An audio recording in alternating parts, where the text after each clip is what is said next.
श्रीशैलेशदया पात्रं दीपक्त्यादिगुणार्णं यतीन्द्रप्रवणं वन्दे रङ्गजामातरं मुनिं लक्ष्मीनाथसमारं भाम्नादयामुनमध्यमामस्पदाचार्यपर्यन्तां वन्दे गुरुपरम्परां यो नित्यमच्युतपदां जयुग्मरुक्मव्यामोहतप्रतिदराणि तृणायमेने अस्मद्गुरुर्भगवतोऽसि सिन्धो रामानुजशरणो शरणं प्रपद्ये मातापिता युवदयस्तनया विभूतिः सर्वं यदेव नियमेन मदन्वयान आद्यस्य न कलपते तुलाविरां श्रीमत्कदगिरिपुरं प्रणमामि मूर्धना भूतं सरश्च महदाख्यपट्टनाथ श्रीभक्तिसार कुलशेखर योगिवाहन भक्तांगिरेळु परकाल इतीन्द्रमिश्रान् श्रीमत्पराङ्कुशमुनिं प्रणतोऽस्मि नित्यम् अखिल भुवन जन्मस्थेम बंगालीले वनद विविध भूतपराधरक्षैक दीक्षे श्रुति सरसि विधीप्ते ब्रह्मणि श्रीनिवासे कवच मंगलस्मिन् सेमुषि भक्तिरूप पाराचर्य वचस्वतां उपनिषद्विद्याप्ति बुद्ध्योद्धृतां संसाराग्नि विदीपन व्यवगत प्राणात्म संजीवनी पूर्वाचार्य सुरक्षितां बहुमति व्याघात दूरस्थितां आनीतां निजाक्षरे सुपरसः भौमा पिपन्वन्त्यहं तस्मै रामानुजार्याय नमः परमयोगिने यस्रुति स्मृतिसूत्राणाम् अन्तर्ज्वरम् असीसमत्.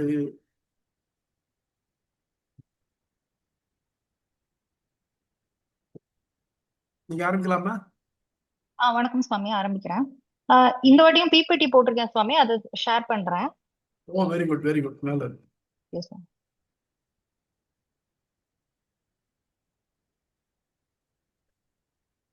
ஜமிலா மேம், இந்த ஷேர்ன்ற ஆப்ஷன் வழியா தானே போகணும் மேம்? எப்படி? ஆமா, அந்த ஷேர் இது பண்ணுங்க. நான் வந்து உங்களுக்கு பெர்மிஷன் கொடுக்குறேன், அது நீங்க சென்ட் ரெக்வெஸ்ட் கொடுக்குறேன். Okay okay okay ma'am.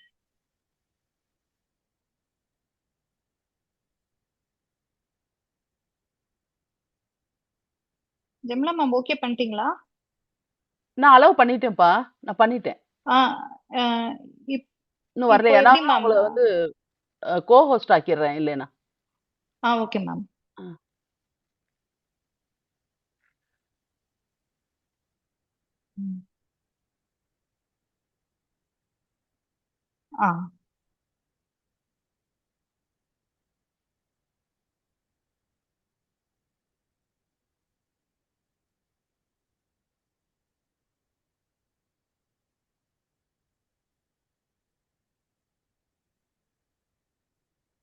Screen தெரியுதா ஜமிலா மேம்? தெரியுது தெரியுது, நல்லா தெரியுது. சரிங்க சுவாமி. சுவாமி வணக்கம். எனக்கு இன்னைக்கு உள்ளது வந்து 4வது அத்தியாயத்துல 3வது பாதம், கதிபாதத்தோட சுருக்கம். அதாவது 4வது அத்தியாயம் வந்து பல அத்தியாயம். அதாவது 3வது அத்தியாயமாகிய சாதனா அத்தியாயத்தில் அறுதியிடப்பட்ட செயல்முறைகளை கை கொள்பவருக்கு கிடைக்கும் பலனான முக்தியை படிப்படியாக விவரிக்கிறது. இதுல 3வது பாதம் வந்து கதி பாதம், அதாவது வழி, அதாவது ஒளிவழி பாதை. முக்தாத்மா உடல் நீங்கிய பின் வைகுண்டம் நோக்கி செல்லும் ஒளிவழி பாதை ஆராயப்படுகிறது இந்த பாதத்துல. இப்போ இந்த டாபிக் ப்ராப்பருக்குள்ள போறதுக்கு முன்னாடி நாமெல்லாம் சுவாமியோட வீட்டுக்கு போயிருந்தோம் இல்லையா? அப்போ வந்து இந்த படம் அங்க போட்டிருந்தாங்க. அதாவது இந்த அச்சராரதி மார்க்கம் வந்து ஒளி பாதையை வந்து இல்லஸ்ட்ரேட்டடா ஒரு படம் போட்டிருந்தாங்க. அந்த படத்துல வந்து இந்த இந்த பிரபஞ்ச உருவகமாகிய பிரம்மாண்டம் மற்றும் இந்த சிம்சுமர மண்டலம், இந்த சூரிய மண்டலம், இது எல்லாமே போட்டிருந்தாங்க. ஸோ இத வச்சு, இந்த பிரம்மாண்டத்தை வச்சு நம்ம வந்து இந்த பிரம்மாண்டத்தை நம்ம முழுமையா புரிந்து கொண்டோம்னா ஒளிவழி பாதையில சொல்லியிருக்கிற பல்வேறு இடங்களும் அது வைத்த வரிசையுமே நமக்கு புரியும் அப்படின்னு எனக்கு தோணுனதுனால நான் இந்த பிரம்மாண்டத்தை பத்தின ஒரு எக்ஸ்பிளனேஷனோட இந்த உரையை வந்து ஆரம்பிக்கிறேன். அது வந்து நமக்கு ஒரு முழுமையான பார்வையையும் தரும் அப்படின்னு நான் நினைச்சேன். சுவாமி, நான் இதே மாதிரி ப்ரொசீட் பண்றேன் சுவாமி.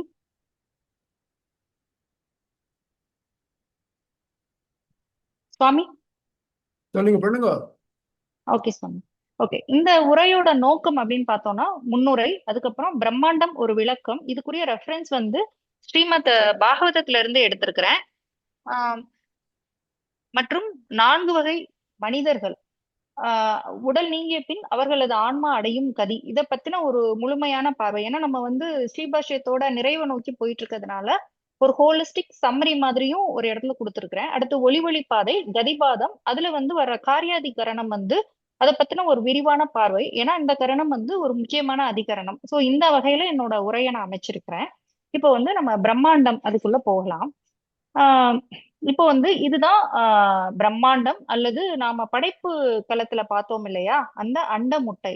அதாவது பரமாத்மா தன்னிடம் பெயர் உரு அற்று ஒட்டி கிடக்கும் அந்த மூல பிரகிருதிக்கு பெயர் உரு கொடுக்க தொடங்குறது தான் அந்த படைப்பு செயல் இல்லையா. அப்போ அந்த மூல பிரகிருதியில முக்குண சமநிலையை குலைக்கிறான்.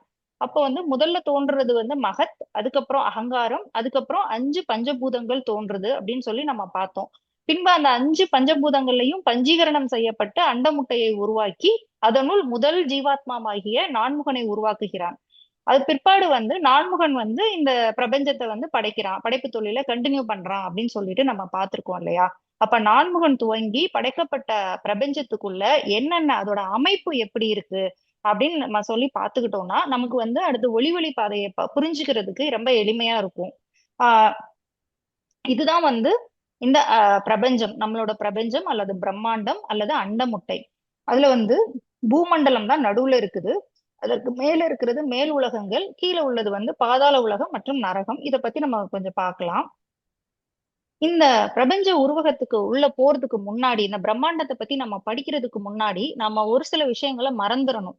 அது எதுன்னு பார்த்தோம்னா, மாடர்ன் சயின்ஸ் நமக்கு சொல்ல யூனிவர்ஸ் பத்தின கான்செப்ட், பிரபஞ்சம், மாடர்ன் சயின்ஸ் சொன்ன பிரபஞ்சம், அது எல்லாத்தையுமே நம்ம மறந்துடலாம். ஏன்னா இந்த பிரபஞ்சம் வேற மாதிரி இருக்கும். இன்னொன்னு மாடர்ன் சயின்ஸ்க்கு உள்ள லிமிடேஷன் என்னன்னு பார்த்தோம்னா, ஐம்புலன்கள். அவங்க ஈவன் அந்த ஐம்புலன்கள் மற்றும் அந்த நம்ம யூஸ் பண்ற கருவிகள் ஆகிய டெலஸ்கோப், மைக்ரோஸ்கோப், ரேடார், சென்சார் எல்லாமே அந்த ஐம்புலன்களோட எக்ஸ்டென்ஷன் தான். ஸோ இந்த மாடர்ன் சயின்ஸோட பெரிய லிமிடேஷனே நம்மளோட புலன்கள் தான். ஸோ அது வச்சு நம்மளால ஓரளவுக்கு தான் பிரபஞ்சத்தை புரிஞ்சுக்க முடியும்.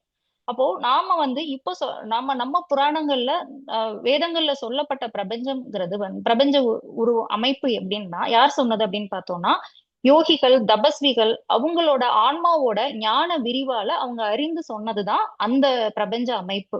சோ இதையும் அதையும் போட்டு நம்ம குழப்பிக்க வேணாம். இப்போதைக்கு மாடர்ன் சயின்ஸ் சொன்னதை அப்படியே மறந்துட்டு நாம நம்மளோட புராணங்கள்ல சொன்ன பிரபஞ்ச அமைப்புக்கு நம்ம போயிடலாம்.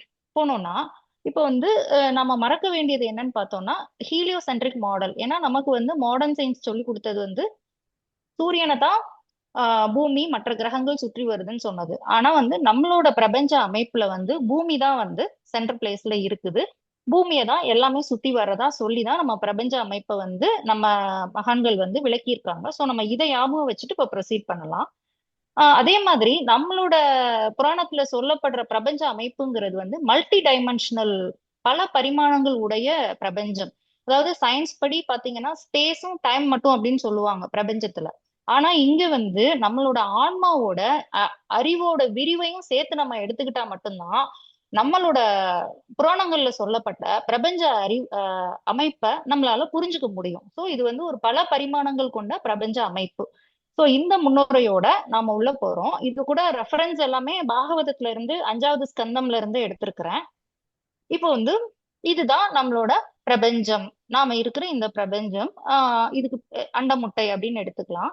இதுக்கு நடுவால இருக்கிறது பூமண்டலம், இல்லைன்னா எர்த் எலிமெண்ட், அதாவது நிலப்பரப்பு. கீழே இருக்கிறது கர்ப்போதக கடல், மேல உள்ளது மேல் உலகங்கள். இந்த நிலப்பரப்புல நடுவுல, ரொம்ப நடுவுல மையத்துல இருக்கிறது ஜம்பு தீபம். அதாவது இந்த நடுவுல உள்ள இந்த நிலப்பரப்பு 7 கடல்களாகவும் 7 தீவுகளாலும் ஆனது. இது நிலப்பரப்பு தான், ஆனா இதுல 7 கடல் இருக்கு, 7 தீவு இருக்கு. அதை சுத்தி ஒரு மலை இருக்கு. அதற்கு பின்பு நாம் பார்க்க முடியாத ஒரு பிரதேசமும் இருக்கு. இதுதான் என்டையர் நிலப்பரப்பு. இதுக்கு பேர் பூமண்டலம் அப்படின்னு சொல்றாங்க. இது ஃபுல்லுத்தையும் சேர்த்து பூமண்டலம் அப்படின்னு சொல்றாங்க. சோ அந்த நிலப்பரப்புக்கு நடுவுல இருக்கிறது மேருமலை. இந்த மேருமலையை சுத்தி இருக்கிற தீவு தான் ஜம்புத்வீபம். ஜம்புத்வீபம் இந்த ஜம்புத்வீபம் 8 மலைனால 9 தேசங்களா பிரிக்கப்பட்டிருக்கு. அதுல பாரத தேசம் மேருமலைக்கு தெற்க, ஹிமாலயத்துக்கு தெற்க இருக்குது. இதுல அவங்க என்ன சொல்றாங்கன்னா, பாரத தேசத்தை தவிர இங்க இருக்கிற மீதி உள்ள தேசங்கள் எல்லாத்துலயும் வாழ்றவங்க எல்லாமே புண்ணிய ஆத்மாக்கள், ரொம்ப மகிழ்ச்சியா வாழ்ந்துட்டு இருப்பாங்க. அவங்க சொர்க்கம் போய் புண்ணியம் தீர்ந்து மீதி இருக்கிற புண்ணிய பலனை அனுபவிக்கிறதுக்காக இங்க உள்ள தேசங்கள்ல வாழ்ந்துட்டு இருக்காங்க அப்படின்னு சொல்றாங்க. அதுல பாரத தேசம் மட்டும்தான், ஐ மீன் இந்த இடம் மட்டும்தான் கர்ம பூமி. அதாவது மேற்கொண்டு கர்மாக்கள் ஈடுபடவும் கர்மங்களை ஈட்டவும் முடியக்கூடிய பூமி இது மட்டும்தான் அப்படின்னு சொல்லி இருக்கிறாங்க. அப்பவே நமக்கு தெரியணும், அவங்க பாரத வருஷம் சொல்றது இந்தியா மட்டும் கிடையாது, முழு பூமியையும் இங்க வைக்கிறாங்க அப்படின்னு நம்ம புரிஞ்சுக்கலாம். புரிஞ்சிட்டோம்னா நம்மளால இங்க மீதி இருக்கிற தேசங்கள் மற்றும் மேருமலை இது எதையும் நம்மளால இந்த மனித உடல்னால உணர முடியாது. அதையும் நம்ம தெரிஞ்சுக்கணும். அது வேற ஒரு பரிமாணத்துல இருக்கு. இப்போ நம்ம பூமியை மட்டும் வச்சு பார்க்கலாம். பூமி வந்து ஜம்பு தீபத்துல இருக்குது, மேருமலைக்கு தெற்க இருக்குது. இந்த மேருமலை தான் நம்மளோட பூமண்டலத்தோட சென்டர். இந்த மேருமலைக்கு மேல வந்து துருவ நட்சத்திரம் இருக்குது. இப்போ இந்த ஜம்பு தீபத்தான தீவை சுத்தி இருக்கிறது வந்து உப்புக்கடல், முதல் கடல். அதற்கு அடுத்து இருக்கிற தீவு வந்து லக்ஷத் தீவு. அதுக்கப்புறம் வெளியில இருக்கிறது வந்து கரும்புச்சாறு தீவு, கடல். அதுக்கப்புறம் சால்மலி தீபம். அதற்கு வெளியே இருக்கிறது வந்து சோமபான கடல், லிக்கர் ஓஷன். அதுக்கு வெளியே இருக்கிறது குசத் தீபம். அதுக்கு வெளியே இருக்கிறது நெய்க்கடல். அதுக்கப்புறம் கிரௌஞ்சத் தீபம், வெளியே பால்கடல். அப்புறம் சாகத் தீபம், வெளியே வந்து தயிர்கடல். கடைசியா 7வதா இருக்கிறது வந்து புஷ்கரத் தீபம். அது வந்து இனிமையான குடிநீராலான கடல். சோ இதுதான் அந்த 7 தீபங்கள், 7 கடல்கள். இது பூமண்டலத்தோட சென்ட்ரல்ல இருக்குது. இதுதான் அதோட அந்த அமைப்பு. இதுல வந்து 7வதா இருக்குது இல்லையா, இந்த தீபம் வந்து புஷ்கர தீபம். இந்த புஷ்கர தீபத்துக்கு நடுவுல ஒரு மலைத்தொடர் இருக்கு. அந்த மலைத்தொடர் பேர் வந்து மானசோத்திர மலைத்தொடர். இந்த மானசோத்திர மலைத்தொடர் மேலதான் சூரியனோட சக்கரம் வந்து சுற்றி வருது அப்படின்னு சொல்றாங்க. அப்போ சூரியன் வந்து இந்த 7 வருஷங்களையும் 7 கடல்களையும் சேர்த்துதான் சுத்தி வரதா சொல்றாங்க. இப்போ பார்த்தோம்னா ஓவரால் வியூ பார்த்தோம்னா இந்த நடுவுல மேருமலை, அதை சுத்தி 7 தீபங்கள், 7 கடல்கள், அதற்கப்புறம் ஒரு தங்கமயமான பூமி இருக்கு.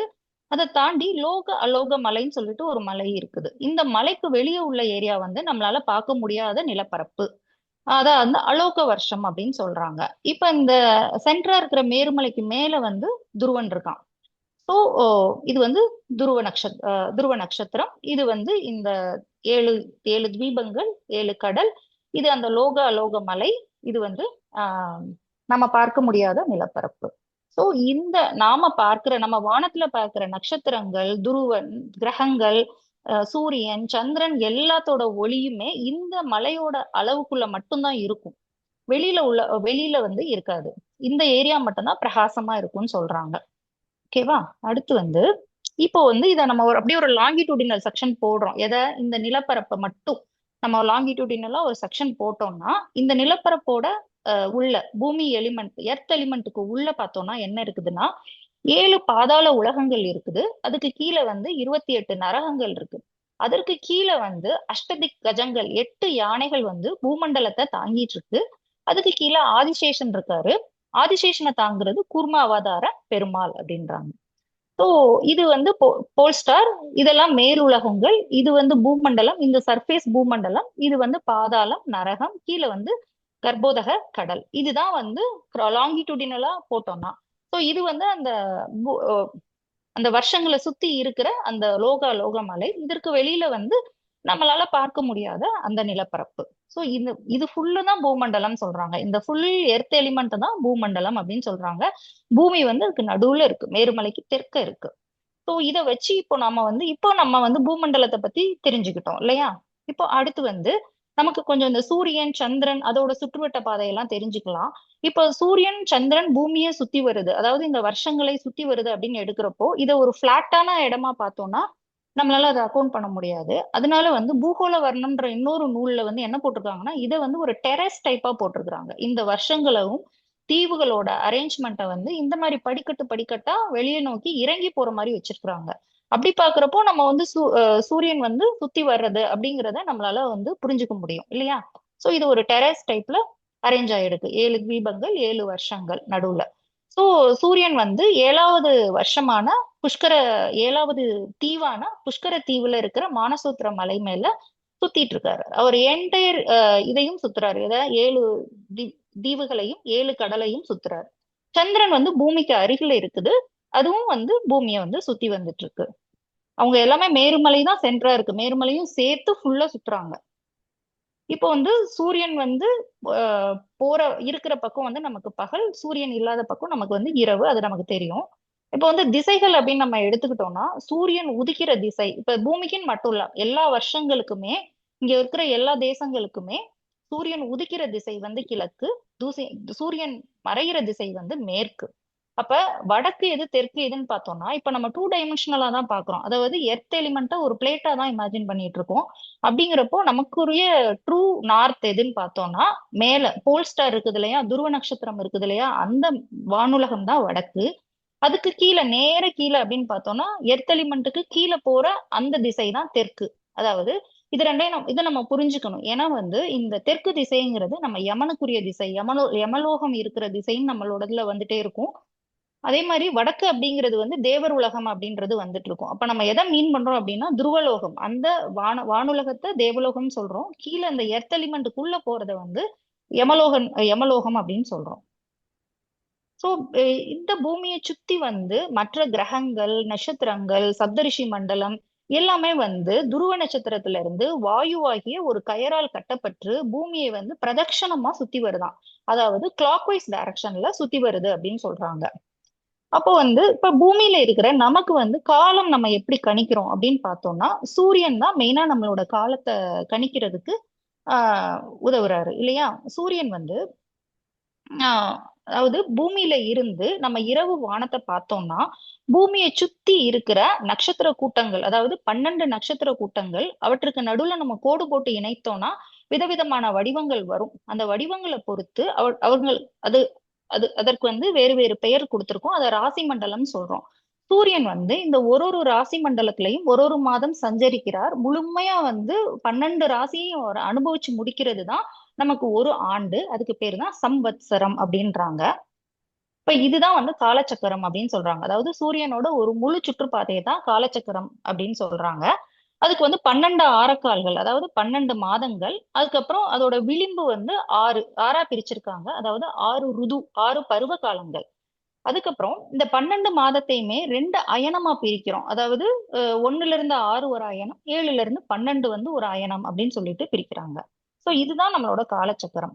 இது போக 27 நட்சத்திரங்கள், அதாவது இரவு வானத்துல பிரைட்டா தெரியக்கூடிய 27 நட்சத்திரங்கள் நம்ம கணிச்சு வச்சிருக்கோம். அந்த 27 நட்சத்திரங்கள் வந்து ரெண்டே காலா ஒரு ராசி மண்டலத்தோடையும் அசோசியேட்டடா தெரியுது.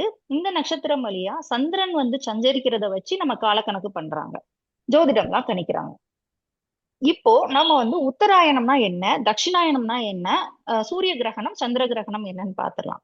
அதாவது பூமியை சுத்தி வர்ற சூரியன் வந்து ஒரு ஹரிசான்டலா ஒரே பாதையில சுத்தாம வடக்கு நோக்கி மேல ஏறி, ஏன்னா வடக்குங்கிறது நமக்கு மேல் உலகம், மேல ஏறி தெற்கு நோக்கி கீழே இறங்கி ஒரு சாய்வான சுற்றுப்பாதையில தான் சூரியன் வந்து பூமியை சுத்திட்டு இருக்காரு. அதே மாதிரிதான் சந்திரனுமே சுத்திட்டு இருக்காரு இல்லையா. அப்போ வந்து சூரியன் வந்து இந்த மாதிரி வடக்கு நோக்கி மேல ஏறி போற அந்த காலம் 6 மாதம். அது வடக்கு நோக்கி மேல போற அந்த காலம் வந்து 6 மாதம். அது வந்து உத்தராயண காலம். அதாவது அயனம்னா 6 மாதங்கள் இல்லையா, அதுக்கு பேரு உத்தராயணம். அது வந்து எந்த மாதங்கள்னு பார்த்தோம்னா, தை 1ல இருந்து ஆணி கடைசி முடிய. அடுத்து வந்து அடுத்த 6 மாதங்கள் வந்து சூரியன் வந்து தெற்கு நோக்கி கீழே இறங்கி சுத்துறாரு. அது வந்து எந்த காலம் பார்த்தோம்னா, மார்கழியில இருந்து சாரி ஆடியில இருந்து மார்கழி முடிய, ஆடியில இருந்து மார்கழி முடிய அந்த மாதங்கள். இப்போ வந்து நம்ம திரும்ப இதை வந்து நம்ம ஒளி பாதையோட அசோசியேட் பண்ணி பாக்குறோம். இப்போ வந்து முக்த ஆத்மா திரும்ப வராத முக்த ஆத்மா கிளம்புறப்போ அதை அழைச்சிட்டு போறது வந்து தட்சிணாயனத்துக்குரிய தேவதை. அதாவது வடக்கு நோக்கி தேவருலகம் போற தேவதை கூட்டிட்டு போகுது. அதே இது வந்து திரும்பி வரப்போற ஆத்மா, புகை வழியா திரும்பி வரப்போற ஆத்மாவை கூட்டிட்டு போற தேவதை எதுன்னு பார்த்தோம்னா, சாரி, அந்த மேல நோக்கி போற ஆத்மாவை கூட்டிட்டு போறது உத்தராயணத்துக்குரிய தேவதை. வடக்கு நோக்கி போற தேவதை, திரும்பி வரப்போற புகைவழியில போற ஆத்மாவை கூட்டிட்டு போற தேவதை எதுன்னு பார்த்தோம்னா தட்சிணாயன தேவதை. அதாவது தெற்கு நோக்கி சூரியன் இறங்கு முகமா சுத்துறா இல்லையா. ஏற்கனவே தெற்கு அப்படிங்கிறது யமனோட அசோசியேட் பண்ணி நம்ம பாக்குறோம், யமலோகத்தோட அசோசியேட் பண்ணி பாக்குறோம். அதாவது மேற்கொண்டு பிறவிகள் தான் வரும் அப்படிங்கிற மாதிரி நம்ம பாக்குறோம். சோ இதுதான் தட்சிணாயனம், உத்தராயணம், அதோட இம்பார்ட்டன்ஸ் ஒளி பாதையில. அடுத்து கிரகணங்கள் எப்படி ஏற்படுது அப்படின்னு சொல்லி பார்த்தோம்னா, சூரியனும் பூமியை சுற்றி வருது, சந்திரனும் பூமியை சுற்றி வருது. இந்த சூரியனோட சுற்றுவட்ட பாதையும் சந்திரனோட சுற்றுவட்ட பாதையும் மீட் பண்ற இடங்கள் வந்து இடங்களுக்கு பேரு வந்துதான் ராகு, கேது அப்படின்னு சொல்றாங்க. அப்ப ராகுவும் கேதுவும் வந்து ஒரு உண்மையான கிரகங்கள் கிடையாது. அது ரெண்டுமே வந்து இமேஜினரி பாயிண்ட்ஸ் இந்த ஸ்பேஸ். அதனாலதான் அதை வந்து சாயா கிரகங்கள் இல்லைன்னா வந்து நிழல் கிரகங்கள்னு சொல்லுவாங்க. சோ எப்ப சூரிய கிரகணமோ சந்திர கிரகணமோ ஏற்படும்னா இந்த பூமி சூரியன் சந்திரன் மூணும் ஒரே நேர்கோட்டுல அமையிறப்பதான் வந்து நமக்கு வந்து கிரகணங்கள் ஏற்படும். இது வந்து சூரிய கிரகணம் இல்லையா? பூமி சந்திரன் சூரியன் இருக்கு. நேச்சுரலா இந்த பூமியும் சாரி சந்திரனும் சூரியனும் வெட்டுற அந்த பாயிண்ட் தான் ராகு இல்லையா? அப்ப ராகு வந்து அங்க இருக்கிறாரு. சோ இததான் ராகு வந்து சூரியனையோ சந்திரனையோ கவ்வுதுன்னு சொல்றாங்க. சோ இதுதான் கிரகணங்களுக்கான எக்ஸ்பிளனேஷன். இப்போ வந்து அடுத்து நம்ம வந்து பார்க்க போறது வந்து சூரிய மண்டலத்தை பத்தி பார்க்க போறோம். சோ இதுவரை வந்து அந்த காலத்தை பத்தி நம்ம பார்த்துட்டோம். தட்சிணாயனம் உத்தராயணம் எப்படின்னு பார்த்துட்டோம். இப்போ வந்து சூரிய மண்டலத்தை பார்க்கிறோம். இதுதான் நம்மளோட பூமண்டலம். அதாவது 7 தீபங்கள் 7 வருஷங்கள் அது வந்து அப்படியே சரிவா இருக்குது. இங்கதான் மானசூத்திர மலை. இங்கதான் வந்து சூரியன் வந்து நீள்வட்ட பாதையில பூமியை வந்து சுத்திட்டு இருக்கிறாரு. 7 வருஷங்களையும் 7 கடல்களையும் சேர்த்துதான் அவர் சுத்திட்டு இருக்கிறாரு. அப்போ வந்து இது வந்து ஒரு செக்கு மாட்டை செக்க வந்து செக்கு மாடு சுத்துற மாதிரி இமேஜின் பண்றாங்க பாகவதத்துல. அதாவது இது வந்து செக்கு மாடு சூரியன். அது வந்து இங்க மேருமலையில ஒரு அச்சு கட்டப்பட்டு இன்னொன்னு வந்து துருவ நட்சத்திரத்துல கட்டப்பட்டிருக்கு. அவன் வந்து பிரதட்சணமா சுத்தி வர்றான் பூமண்டலத்தை அப்படின்னு சொல்றாங்க. இதுல வந்து ஒரு இன்ட்ரெஸ்டிங்கான விஷயம் என்னன்னா, சூரியன் வந்து பூமியை விட அதிக தொலைவுல பூமியில இருந்து ரொம்ப தொலைவுல தான் இருக்குது. சந்திரன் வந்து பூமிக்கு பக்கத்துல தான் இருக்குது. ஆனா வந்து சந்திரனை எங்க பிளேஸ் பண்றாங்க அப்படின்னு பார்த்தோம்னா நம்மளோட பிரபஞ்ச அமைப்புல சூரிய மண்டலத்துக்கு மேலதான் பிளேஸ் பண்றாங்க. அதாவது துருவலோகத்தை நோக்கி மேல பிளேஸ் பண்றாங்க. அதாவது சந்திரன் வந்து சூரிய கதிர்களுக்கு மேல இருக்கிறான், ஆனா பூமிக்கு அருகில இருக்கிறான் அப்படின்னு சொல்றாங்க. இப்போ இதை நம்ம ஒளிவழி பாதை பாக்குறப்போ அர்ச்சராதி பாக்குறப்போவே தெரியும். ஃபர்ஸ்ட் வந்து அந்த முக்தாத்மா வந்து சூரிய மண்டலம் போயிட்டு அங்கிருந்துதான் அவர் சந்திர மண்டலம் போவாரு. இப்ப ஏன் அந்த ஆர்டர் வந்ததுன்றது இப்ப நமக்கு புரியும் இல்லையா? அடுத்து வந்து சந்திரனோட பாதையை கொஞ்சம் பாத்துரலாம். சந்திரன் வந்து பூமியில இருந்து நாம சந்திரனோட ஒரு ஹாஃப தான் எப்பயுமே பார்த்துட்டு இருக்கோம். அப்ப நாம பாக்குற அந்த சந்திரனோட ஹாஃப்ல வெளிச்சம் படலைன்னா, முழுமையா வெளிச்சம் படலைன்னா அதுதான் அமாவாசை. அதுக்கப்புறம் சந்திரன் வந்து ஒரு நாளும் அப்படியே பூமியை வந்து அந்த பாதையில சுற்றி வர்றப்போ அந்த ஆங்கிள் மாறுறப்போ கொஞ்சம் கொஞ்சமா நாம பாக்குற சந்திரனோட பகுதியில சூரிய வெளிச்சம் பட ஆரம்பிக்கும். சந்திரன் அதிகமா தெரிய ஆரம்பிப்பாரு. இதுக்கு பேரு வளர்பிறை சுக்லபக்ஷம். முழுமையா சூரிய ஒளி படுறது வந்து தான் வந்து நமக்கு பௌர்ணமி. பின்பு வந்து அவர் திரும்ப சுத்தி வரப்போ வந்து கொஞ்சம் கொஞ்சமா சூரிய ஒளி படுற ஏரியா குறைஞ்சுக்கிட்டே வரும். அதுக்கு பேர் வந்து தேய்பிறை கிருஷ்ணபக்ஷம். இதுல வந்து நம்ம இன்னொரு பாயிண்ட்டும் இருக்கு. இதுல என்னன்னா இப்போ வந்து நாம சந்திரன்ல இருக்கோம், சந்திரன்ல வாழ்ந்துட்டு இருக்கோம் அப்படின்னா எப்படி இருக்கும்னா, ஒருவேளை நம்ம இந்த பக்கம் அதாவது பூமிக்கு ஆப்போசிட் சைடு வாழ்ந்துட்டு இருக்கோம் அப்படின்னா எப்படி இருக்கும்னா, பூமிக்கு அமாவாசையா இருக்கிற அன்னைக்கு நாம இருக்கிற இந்த பக்கத்துல வந்து சூரிய ஒளி நமக்கு முழுமையா கிடைக்கும், பகலா இருக்கும். அதுக்கப்புறம் நமக்கு எப்போ இரவு வரும்னு பார்த்தோம்னா 14 நாள் சந்திரன் வந்து பூமியை கொஞ்சம் கொஞ்சமா சுத்தி கரெக்டா ஆப்போசிட் சைடு போறப்பதான் அந்த பக்கத்துக்கு இரவே வரும். அதுக்கப்புறம் திரும்ப எப்படி பகல் வரும்னா கொஞ்சம் கொஞ்சமா சந்திரன் 14 நாள் பூமியை சுத்தி முழுமையா இந்த பக்கம் போறப்பதான் பகல் வரும். சோ சந்திரன்ல இருக்கிறவங்களுக்கு பகல் 14 நாள், இரவு வந்து 14 நாள். இது வந்து நம்ம எப்படி அப்ளை ஆகுதுன்னு பார்த்தோம்னா, நம்மளோட மரபுப்படி என்ன சொல்றாங்கன்னா, சந்திரன்ல ஒரு பாதி வந்து பித்ருக்கள் இருக்கிறாங்க, இன்னொரு பாதியில வந்து தேவர்கள் இருக்கிறாங்க. அப்ப சுக்லபக்ஷம் இந்த வளர்பிறை காலத்துல தேவர்கள் இருக்கிற பகுதி வந்து பகலா இருக்கு. அதே மாதிரி கிருஷ்ணபக்ஷம் அந்த தேய்பிறை காலத்துல பித்ருக்கள் இருக்கிற பகுதி பகலா இருக்கு அப்படின்றாங்க. அந்த நேரத்துல தேவர்களுக்கு இரவா இருக்குங்கிறாங்க. தேவர்கள் விழித்திருக்க மாட்டாங்க. கிருஷ்ணபக்ஷத்துல வந்து பித்ருக்கள் விழித்திருப்பாங்க, தேவர்கள் உறங்கிட்டு இருப்பாங்க. அப்படியே ஆப்போசிட்டா சுக்லபக்ஷத்துல இருக்கும். சோ இது வந்து நமக்கு எங்க அப்ளை ஆகுதுன்னு பார்த்தோம்னா, நம்ம ஒளிவழி பாதையும் புகைவழி பாதையும் பாக்குறப்போ திரும்பி வரப்போற ஆத்மா இருக்குது இல்லையா? அதாவது தூமாதி மார்க்கம் வழியா போற ஆத்மா இருக்குது இல்லையா? அதை கூட்டிட்டு போறவங்க யாருன்னு பார்த்தோம்னா கிருஷ்ணபக்ஷத்துக்குரிய தேவதை தான் கூட்டிட்டு போவாங்க. அது வந்து அப்ப பித்ருக்களோட பகலுக்கான தேவதை. சோ பித்ருக்கள்ங்கிற மீன் பண்றதே நம்ம திரும்ப இங்க பிறக்க போறோம் அப்படிங்கிறது தான் இல்லையா? அடுத்து வந்து அதே இது ஒளிவழி பாதையில போற ஆத்மாவை கூட்டிட்டு போறவங்க வந்து சுக்லபக்ஷத்துக்கான தேவதை இல்லையா? அப்போ வந்து அது தேவர் உலகம் போறாங்க, மேல போறாங்க, திரும்ப வரமாட்டாங்க அப்படின்னு சொல்றது. அடுத்து வந்து இப்போ நான் வந்து ஃபுல் ஓவர் வியூவா இதை கொடுக்குறேன். அதாவது பூமண்டலம், அதற்கு மேல வந்து சூரிய மண்டலம், அப்புறம் சந்திரமண்டலம். சந்திரமண்டலம் அப்படிங்கிற இடம் வந்து சந்திரன்ல இருந்து மேல துருவ நட்சத்திரம் வரை எக்ஸ்டெண்ட் ஆகுது. அப்போ அந்த சந்திரமண்டலம் தான் ஸ்வர்க்கம் சொல்றாங்க. அதுலதான் இந்த சந்திரமண்டலத்துலதான் நம்ம எல்லா கிரகங்கள், எல்லா நட்சத்திரங்கள், சப்தரிஷி மண்டலம் எல்லாமே இருக்குது. இதுதான் நம்ம மரபுப்படி ஸ்வர்கலோகம். இங்கதான் 33 கோடி தேவர்கள் இருக்காங்க, பித்ருகளும் இங்கதான் இருக்கிறாங்க. அப்போ சந்திரன்ல இருந்து இந்த பூமண்டலம், அதாவது பூமண்டலம்ங்கிறது நம்ம ஞாபகம் வச்சுக்க வேண்டியது 7 வருஷங்கள், பூமி மட்டும் கிடையாது, 7 வருஷங்கள் 7 தீபங்கள் எல்லாம் சேர்த்துதான். சோ இந்த பூமண்டலத்தோட சர்ஃபேஸ் வரை, அதாவது சந்திரன்ல இருந்து பூமண்டலத்தோட சர்ஃபேஸ் வரை இருக்கிற இடம் வந்து புவர்லோகம்.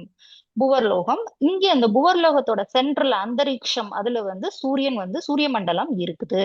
அப்போ பூமண்டலம் அப்படிங்கிறது வந்து என்டையர் இந்த எர்த் எலிமெண்ட் தான் நம்ம வந்து பூமண்டலம் அப்படின்னு சொல்றாங்க. அப்போ ஸ்வர்கலோகத்துல யார் இருக்காங்கன்னு பார்த்துட்டோம், பூலோகத்துல நாம இருக்கிறோம். புவர்லோகத்துல யார் இருக்காங்க அப்படின்னு பார்த்தோம்னா சித்தர்கள், சாரணர்கள், வித்யாதரர்கள், யக்ஷர்கள், ராட்சசர்கள், பைசாசங்கள் இவங்கெல்லாம் இருக்கிறாங்க. ஸோ இவங்க எல்லாமே வந்து கொஞ்சம் நுண்ணுடல் உடைய ஜீவாத்மாக்கள் அப்படின்னு சொல்லிட்டு நம்ம எடுத்துக்கலாம். அடுத்து வந்து சூரியன் வந்து 3 உலகங்களையும் பிரகாசிக்க செய்கிறார். அதாவது பூ, புவ, சுவர்க, இந்த 3 உலகத்துக்கும் சூரிய ஒளி போகும். ஆனா பூமண்டலத்துக்கு கீழே இருக்கிற பாதாள உலகத்துக்கோ நரகத்துக்கோ சூரிய ஒளி வராது. சோ இப்ப வந்து நமக்கு ஓரளவுக்கு அந்த ஆர்டர் புரிஞ்சிருச்சு இல்லையா? இப்போ வந்து அடுத்து நாம வந்து சிம்சுமார மண்டலம் பத்தி பார்க்கலாம். இதுவுமே சுவாமியோட வீட்டுல இருந்து அந்த படத்துல இருந்தது. சிம்சுமார மண்டலம் அப்படின்றது என்னன்னா, நம்ம வந்து இந்த பூமண்டலத்துல இருந்து துருவ நட்சத்திரம் வரை இந்த கிரகங்கள், கோள்கள், நட்சத்திரங்கள் இதோட அமைப்பை வந்து ஒரு தலைகீழா இருக்கிற டால்பின் ஃபிஷ்ஷா உருவகம் பண்ணிடுறாங்க. அந்த டால்பின் ஃபிஷ்ஷோட வால் பகுதியில துருவலோகம், அதுக்கு பின்னாடி பிரஜாபதி, அக்னி, அதுக்கப்புறம் சப்தரிஷிகள், அந்த உடல்லையே வந்து எல்லா கிரகங்கள், நவகிரகங்கள், அதுக்கப்புறம் 27 நட்சத்திரத்துல 14 நட்சத்திரம் ஒரு பக்கம், 14 நட்சத்திரம் இன்னொரு பக்கம், அதுக்கப்புறம் சூரியன், அஸ்வினி குமாரர்கள், ராகு, யமராஜா அப்படின்னு சொல்லிட்டு கடைசி வரை வந்து இது ஒரு மீனா உருவகம் பண்ணிடுறாங்க. இது வந்து இதுதான் அந்த சிம்சுமார மண்டலம். இது 3D வியூல பார்த்தோம்னா இந்த மாதிரி இந்த அமைப்பை, கிரகங்கள், கோள்களோட அமைப்பை இது மாதிரி உருவகம் பண்ணிடுறாங்க. இதுதான் இந்த சிம்சுமார மண்டலம் தான் விராட ஸ்வரூபமா ஸ்ரீமன் நாராயணன் பரமாத்மா. சோ இந்த சிம்சுமார மண்டலமா விராட ஸ்வரூபமா யோகிகள், மகான்கள் வந்து பரமாத்மாவை நினைச்சு தியானிப்பாங்களாம். இப்போ அடுத்து இதுவரை நாம வந்து துருவலோகம் வரை பார்த்துட்டோம், பூமண்டலத்துல இருந்து துருவலோகம் வரை பார்த்துட்டோம். அதுக்கு மேல என்ன இருக்குது அப்படின்னு பார்த்தோம்னா மகர்லோகம், ஜனலோகம், தபலோகம், சத்தியலோகம் அதெல்லாம் இருக்குது. சோ இங்கெல்லாம் யார் இருக்காங்கன்னு பார்த்தோம்னா மகர்லோகம்ல வந்து இந்திரன், நிவிருத்த அதிகாரிகள். சோ இந்த டீடைல்ஸ் எல்லாமே சுவாமியோட வீட்டுல இருந்த போட்டோல இருந்து தான் எடுத்தேன். ஜனோலோகம் வந்து சனகாதி முனிவர்கள், தபோலோகம் வந்து வைராக்கியம் உடைய பிரஜாபதிகள், சத்தியலோகத்துல வந்து பிரம்மா, விஷ்ணு, சிவன் ஆகிய மூவர்கள் உள்ள இடம், அவர்களை உபாசிப்பவர்களும் சென்றடையும் இடம். அதாவது இங்க சொல்லப்பட்டிருக்கிற பிரம்மா, விஷ்ணு, சிவன் வந்து பரபிரம்மம் கிடையாது. பரபிரம்மத்தால் ஆக்கல், காத்தல், அழித்தல் அதற்காக படைக்கப்பட்ட தெய்வங்கள் தான். சோ இவங்க எல்லாம் இருக்கிறாங்க. சோ மேல போக போக வந்து யோக சக்தியும் தப சக்தியும் அதிகமா இருக்குது மேல் உலகத்துல இருக்கிறவங்கள்ட்ட. இப்போ நம்ம கீழ் உலகத்தை பார்க்கலாம். இப்போ வந்து பூமிக்கு கீழே வந்து நம்ம பார்த்தோம்னா வந்து 7 பாதாள உலகம் இருக்குது. பூமி அது வந்து பூமி பிளேட்டுக்குள்ளேயே தான், அந்த சாலிட் ஏரியா எர்த் எலிமெண்ட்டுக்குள்ளேயே தான் இருக்குது.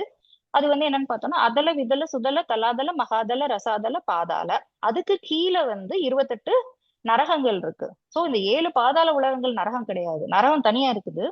அந்த 7 பாதாள உலகங்கள் எப்படி இருக்குன்னு பார்த்தோம்னா நாம சொர்க்கத்தை விட சூப்பரா இருக்குது. டிஸ்கிரிப்ஷன் படிச்சோம்னா அது அங்க வந்து மயனால் கட்டப்பட்ட மாளிகைகள், நந்தவனங்கள், அங்க இருக்கிறவங்க எல்லாம் ரொம்ப மகிழ்ச்சியா உற்றார் உறவினரோட நிறைய திரை மூப்பெல்லாம் இல்லாம சந்தோஷமா இருக்கிறாங்க. மகாபலி சக்கரவர்த்தியால் உள்ள அனுப்பப்பட்ட சாரி திருவிக்ரம பெருமாளால் உள்ள அனுப்பப்பட்ட மகாபலி சக்கரவர்த்தியும் அங்கதான் இருக்கிறார். பின்பு வந்து நாகர்களோட உலகம் இருக்குது. அங்க வந்து சூரிய ஒளி போகலைனாலும் பரவாயில்ல, நாகத்தோட ரத்தினங்கள்ல இருந்து வர ஒளியிலேயே எல்லாரும் வாழ்ந்துட்டு இருக்காங்க அப்படின்லாம் ஒரு டிஸ்கிரிப்ஷன் கொடுக்குறாங்க. ஆனா அப்ப இதை எந்த விதத்துல எனக்கு புரிஞ்சுக்கிறதுன்னு தெரியல. ஆனா ஒரு விஷயம் போட்டிருந்தாங்க, அங்க வந்து மாயை வந்து அதிகமா இருக்கு, அசுரர்களால் சிருஷ்டிக்கப்பட்ட மாயை வந்து அங்க இருக்குது அப்படின்னு போட்டிருக்காங்க. சோ ஹைலி இலூஷனரி மெட்டீரியலிஸ்டிக் வேர்ல்டா நான் இதை வந்து புரிஞ்சுக்கிட்டேன் பாதாள லோகத்தை. அதுக்கு கீழே தான் 21 நரகங்கள், யமபட்டினம் எல்லாமே இருக்கு. இதுதான் அந்த லிஸ்ட் இதுல இருக்குது, பாகவதத்துல இருக்குது. ஸோ ஒரு நரகத்திலையும் எந்தெந்த தப்பு பண்ணவங்களுக்கு எந்தெந்த நரகம், என்ன மாதிரி தண்டனை அப்படிங்கிற டீட்டெயில்ஸ் எல்லாம் பக்காவா இருக்குது பாகவதத்துல. சோ இப்போ வந்து நம்ம கீழ் உலகத்தை பார்த்துட்டோம். கீழே என்ன இருக்குன்னு பார்த்துட்டோம், பாதாள உலகம், நரகத்தை பார்த்துட்டோம், பூமண்டலம் பார்த்துட்டோம், ஸ்வர்கலோகம்னா என்னன்னு பார்த்துட்டோம், அதுக்கு மேல உள்ள உலகங்களும் பார்த்துட்டோம். அப்போ இதுக்கு வெளியே என்ன இருக்கு அப்படின்னு பார்த்தோம்னா அண்ட முட்டையோட கூடு இருக்கு. அதாவது அந்த கூடு வந்து எதால ஆனதுன்னு பார்த்தோம்னா, முதல்ல பஞ்சீகரணம் செய்வதற்கு முன்னால பியூரா இருந்தது இல்லையா பஞ்சபூதங்கள், நிலம், நீர், தீ, காற்று, ஆகாயம். அந்த 5 இருக்கு. அதுக்கு வெளியே வந்து அகங்காரம் இருக்கு. அதுக்கு வெளியே வந்து மகத்தத்துவம் இருக்கு. அதற்கு வெளியே அவ்யக்தமான மூலப்பிரகிருதி இருக்கு. இந்த இததான் ஆவரண கடல் சொல்லுவாங்க. இப்போ ஒளிவழி பாதையில போற முக்தாத்மா இந்த ஆவரண கடலையும் தாண்டி தான் வெளியில போகணும். இப்போ நான் வந்து இதை ஒரு ஹோலிஸ்டிக் வியூவா பாக்குறேன். நம்ம இவ்வளவு நேரம் பார்த்த மேல் உலகங்கள், கீழ் உலகங்கள், இது எல்லாத்தையுமே வந்து ஏதோ மேல் உலகம்னா நம்ம ஒரு ஸ்பேஸ் ஷிப்லயோ ராக்கெட்லயோ ஏறி அப்படியே போயிடலாம், கீழ் உலகம்னா அப்படியே பூமியை தூண்டி கீழே போயிடலாம், அப்படி நம்ம இமேஜினே பண்ணக்கூடாது.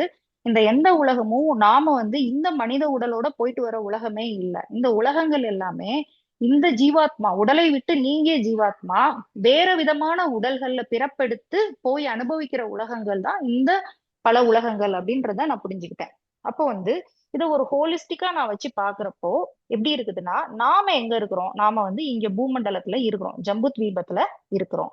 நமக்கு வந்து மனித உடல் இருக்கு. நமக்கு வந்து பாவ கர்மாவும் இருக்கு, புண்ணிய கர்மாவும் இருக்கு.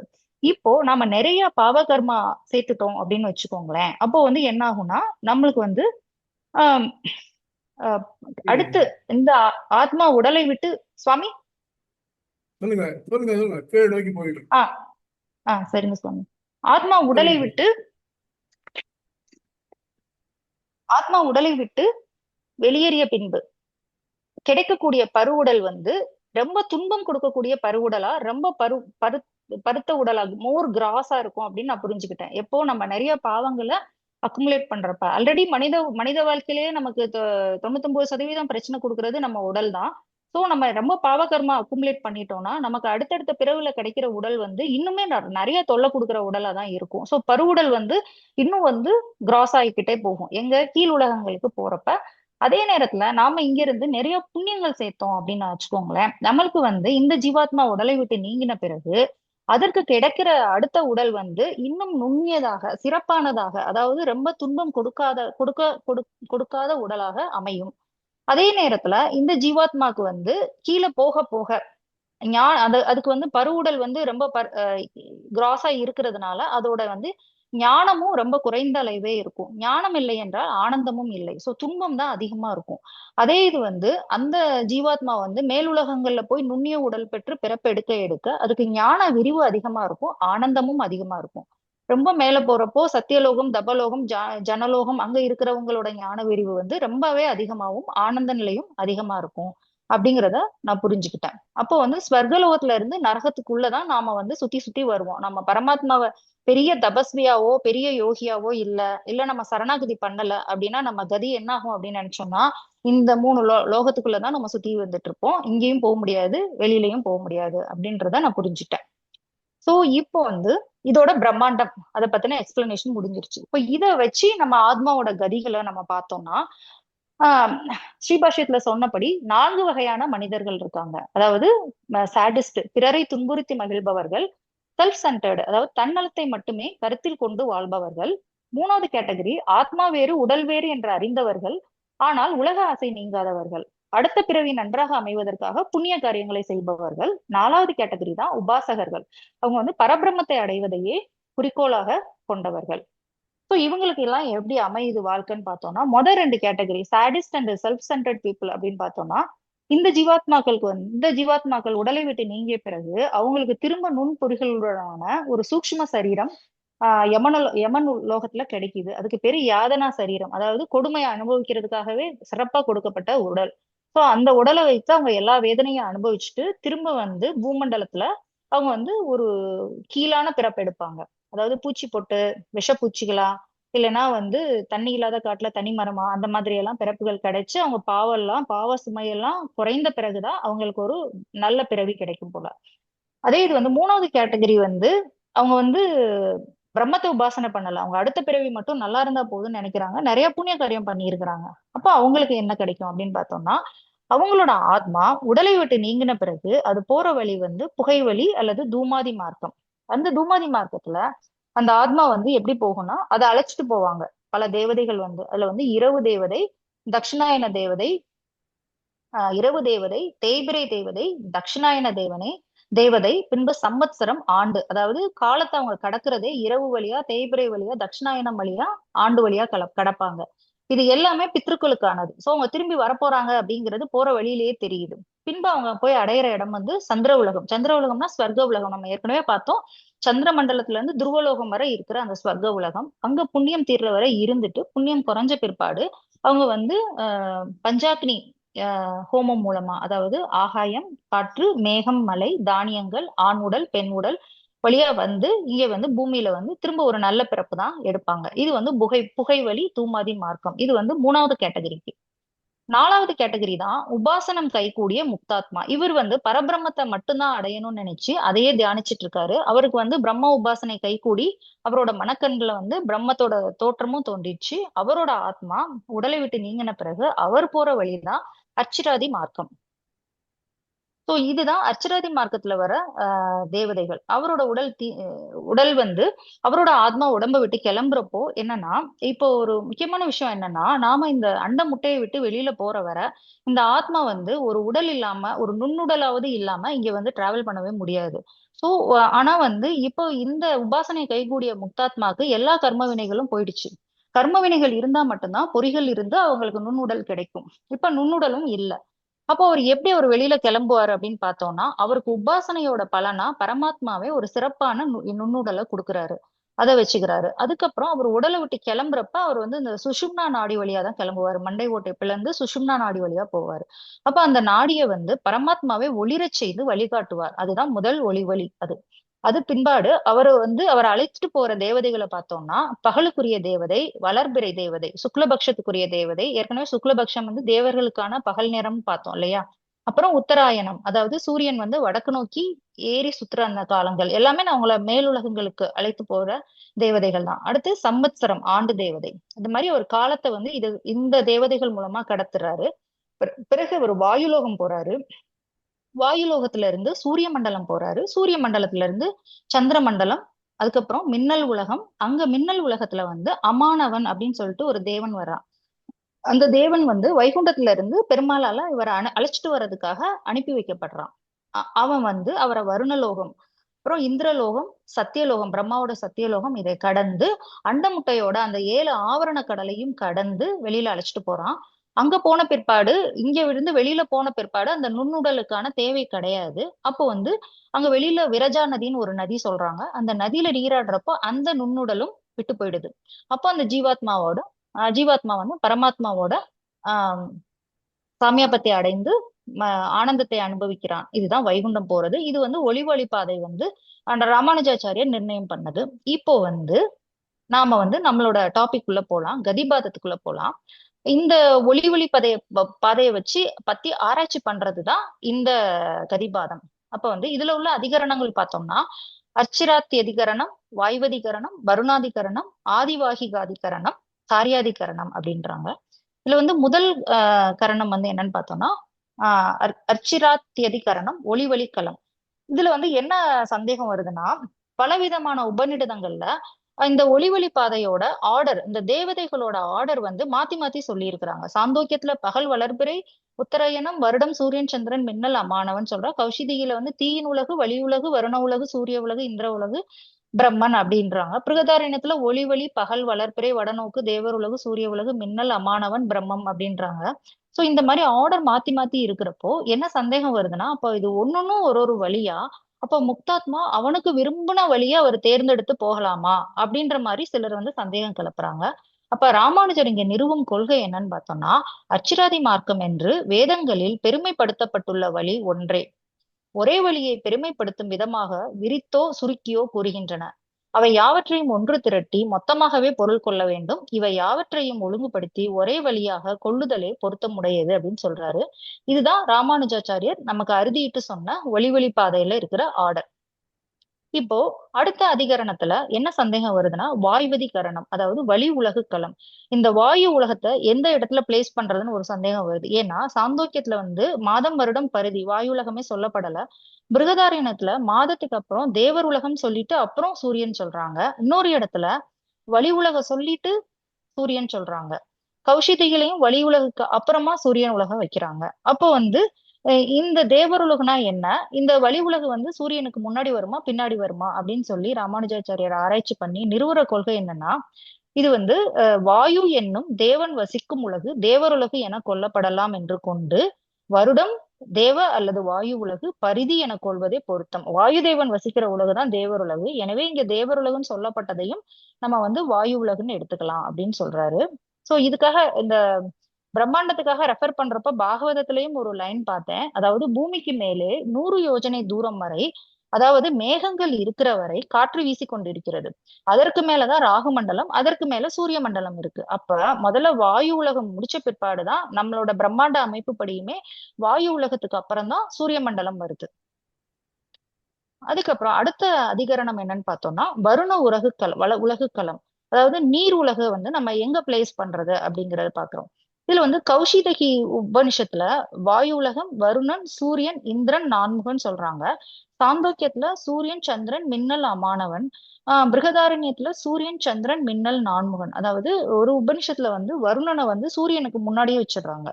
அடுத்து மீதி உபநிடதங்கள்ல வருணனை வந்து சூரியனுக்கு அப்புறமா வைக்கிறாங்க. சோ இப்ப எது கரெக்டான ஆர்டரா இருக்கும் அப்படின்னு பாக்குறப்போ, வருண உலகு என்னும் நீர் உலகு மேகம் மின்னலுடன் தொடர்புடையது. ஆகவே அது மின்னலுக்கு அடுத்தபடியே அமைதல் வேண்டும். எனவே மின்னல், வருணன், இந்திரன், நான்முகன் என கொள்வதே சிறந்தது. அப்புறம் மின்னலில் இருக்கும் அமானவன் என்னும் தேவனே ஜீவனை பரமாத்மாவிடம் அழைத்து செல்கிறான் அப்படின்னு நம்ம எடுத்துக்கணும். இப்போ வந்து நம்ம ஏற்கனவே அந்த பிரம்மாண்டத்தோட அமைப்புல பார்த்தப்பையும் ஸ்வர்கலோகம்ங்கிற அந்த சந்திர மண்டலத்துல இருந்து துருவலோகம் வரை இருக்கிற அந்த லோகத்துலதான் 33 கோடி தேவர்களும் இருக்கிறாங்க. அப்போ அவன் சந்திரனை கிராஸ் பண்ணி சூரியனை கிராஸ் பண்ணி சந்திரனை கிராஸ் பண்ணி போன பிறகுதான் வருணதேவன் அவங்க எல்லாருமே இருப்பாங்க. மின்னல் தேவன், இந்திரன் எல்லாருமே இருப்பாங்க. சோ அந்த வழியிலயும் இது வந்து கரெக்டா இருக்கும். சூரியனுக்கு அப்புறம் தான் வருண உலகம் வரும். அடுத்த பிற்பாடு வந்து அடுத்த அதிகரணம் வந்து ஆதிவாகி காதி அதிகரணம். அதாவது வழி நடத்தி செல்வோர் களம். இப்போ வந்து நான் சொல்றேன் பகல்னு சொல்றேன், உத்தராயணம் சொல்றேன், தட்சிணாயனம் சொல்றோம். இதெல்லாம் யாரு? இவங்கெல்லாம் வந்து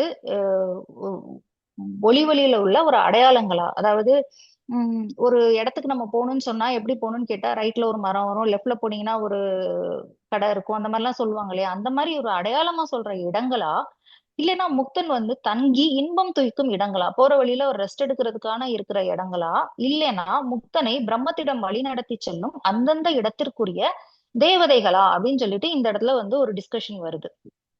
அதுல வந்து முதல் கேள்விக்கு பதில் என்னன்னா, முக்தி செல்லும் வழியில் உள்ள அடையாளங்களா அப்படின்னு கேட்டோம்னா, அவையில வந்து நம்ம உலகுகள் என்று சொல்றதுனால அதை வந்து வழியில் செல்லும் வழியில் உள்ள அடையாளங்கள்னு சொல்ல முடியாது. ஏன்னா பகல், தட்சிணாயனம், உத்தராயணம், தேய்பிறை, வளர்ப்பிறை எல்லாமே வந்து ஒரு இடம் கிடையாது, அது எல்லாமே காலம். அதனால அது வந்து உலகுகள், இடங்கள் அப்படின்னு நம்ம சொல்ல முடியாது. அப்போ வந்து அது முக்தன் தங்கி இன்பம் துய்க்கும் இடங்களான்னு எடுத்தோம்னா, ஏன்னா முக்தன்ட்ட வந்து துய்ப்பதற்கு என்று வினைகள் ஏதும் இல்லை. அதனால இவன் தங்கி துய்க்கும் இடங்கள் என்றும் நம்ம வந்து சொல்ல முடியாது. அப்போ அது என்னதான் அப்படின்னு பார்த்தோம்னா, அவை வந்து பிரம்மத்தை முக்தனை பிரம்மத்திடம் வழிநடத்தி செல்லும் தேவதைகளே.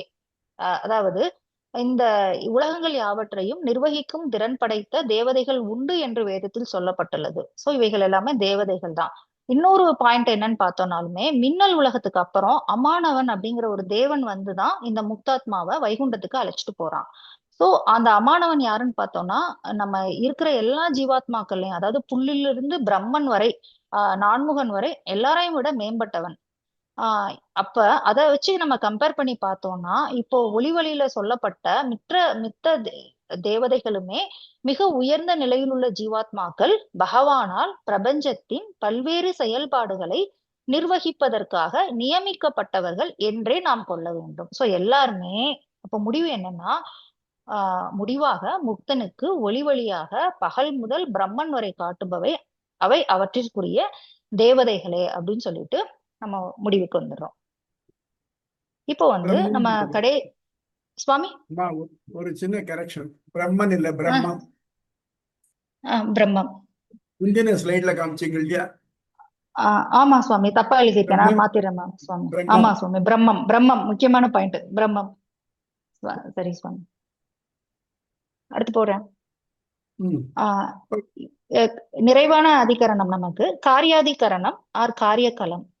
அதாவது இப்போ வந்து நம்ம ஒளி பாதையை நம்ம நல்லா ஆராய்ச்சி பண்ணிட்டோம். இப்போ இந்த ஒளி பாதையில நாம போய் அடையிற இலக்கு எது அப்படிங்கறதுல சில கருத்து வேறுபாடுகள் வருது. அதாவது சிலர் கருத்துப்படி அது வந்து காரணமான பிரம்மத்தினால் பரபிரம்மத்தினால் படைக்கப்பட்ட நான்முகனும் அவனோட உலகும் தான் இந்த ஒளி பாதையினால போய் சேர்றாங்க.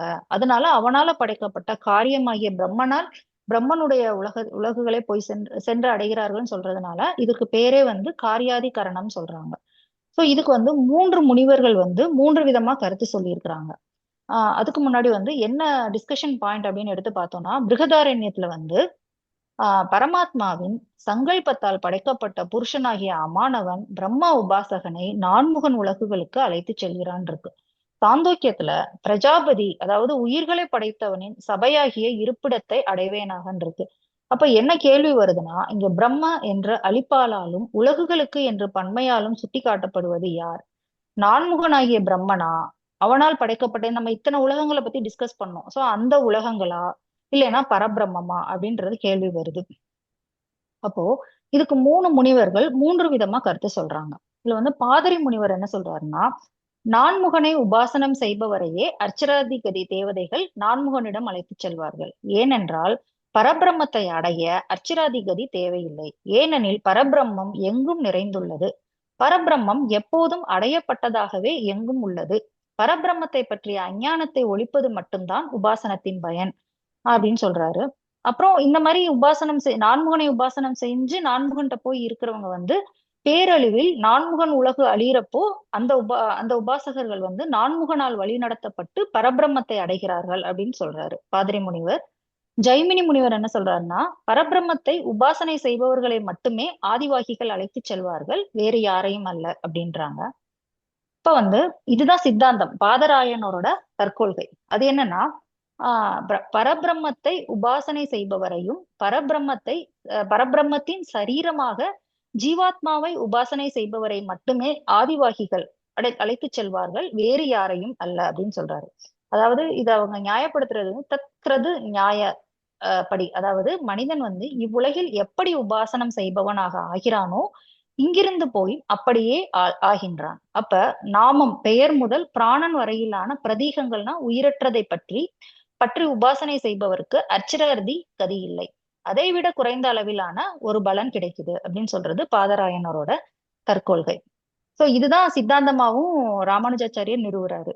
அப்போ வந்து இதை நம்ம 2 விதமா பார்க்கலாம். இப்போ வந்து உபாசனை அப்படின்னா என்னன்னா, தொடர்ந்து எண்ணெய் ஒழுக்கு போல இடையறாவது அதையே நினைத்து கொண்டிருக்கிறது, அதையே தியானித்து கொண்டிருக்கிறது.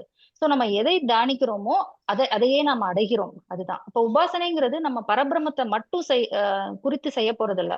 உலகுல வந்து பலவிதமான மக்கள் வந்து பலவிதமான விஷயங்களை வந்து உபாசனை பண்ணிட்டு இருப்பாங்க. அப்ப யாருக்கு இந்த ஒளி பாதை கிடைக்குது, யாருக்கு இந்த ஒளி பாதை கிடைக்கல அப்படின்னு சொல்லி நம்ம எடுத்து போட்டு பார்த்தோம்னா, அர்ச்சிராதி கதி பெற முடியாதவர்கள் அப்படின்னு பார்த்தோம்னா இவங்களும் உபாசகர்கள் தான், இவங்களும் தியானத்துல ஈடுபட்டிருக்காங்க. ஆனா அவங்களோட இலக்கு வந்து வேறவா இருக்கு. அதாவது அதாவது உயிரற்ற பொருள்களை அப்படியே உபாசிப்பவர்கள். அடுத்து அசேதன பொருளையே பிரம்மமாக திருஷ்டி உபாசனம் செய்பவர்கள். 3வது கேட்டகரி வந்து பரமாத்மாவை விட்டு வெறும் ஜீவாத்மாவை மட்டும் உபாசனம் செய்பவர்கள். இவங்களுக்கு வந்து ஒளி பாதை கிடையாது. இந்த ஜீவாத்மாவை உபாசனம் பண்றவங்களே 2 கேட்டகரி சொல்லி இருக்கிறாங்க. சரீரத்துடன் அதாவது உடலுடன் கூடிய ஜீவனை உபாசிக்கிறவங்களுக்கு வந்து சரீர அனுபவமே பலனா இருக்கும். பரமாத்மாவை விட்டு வெறும் ஜீவாத்மாவை மட்டுமே உபாசிக்கிறவங்களுக்கு கைவல்யம் மட்டுமே கிடைக்கும். இது வந்து மோட்சம் அல்ல அப்படின்னு சொல்லியிருக்காங்க. சோ இந்த 3ஐயுமே நான் வந்து ஒரு எடுத்துக்காட்டோட புரிஞ்சுக்கிறதுக்காக ட்ரை பண்ணேன். சுவாமி இது தப்பா இருந்தா சொல்லி திருத்துங்க சுவாமி. நான் புரிஞ்சுக்கிறதுக்காக இதை போட்டு பார்த்தேன்.